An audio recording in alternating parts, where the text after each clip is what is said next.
One of the most well-known stories in the Old Testament is the story of Shadrach, Meshach, and Abednego in the fiery furnace, in which God sends his angel to stand with them in the furnace and saves them from the fiery death. Why? Because they were faithful in not worshiping the great golden statue and worshiping the one true God of Israel.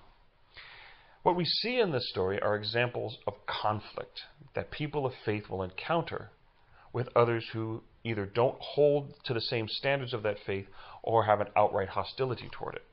In this particular story, it was King Nebuchadnezzar who commanded that any time any instrument was played, the people must bow down to the great golden statue.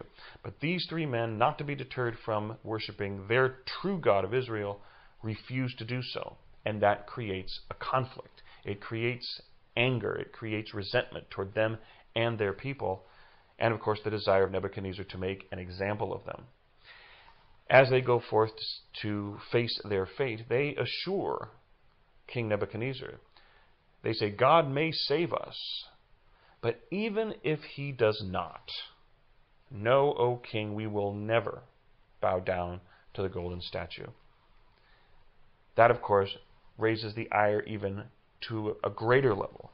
It infuriates the king, and he stokes up the fire furnace to even be more vibrant and more roaring than it normally is.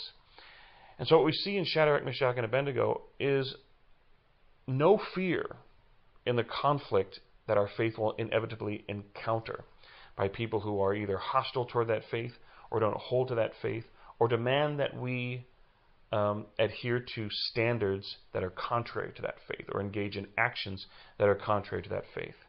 It's something to remember because in this day and age, we don't like conflict. When people say something is very divisive, it is seen as something negative.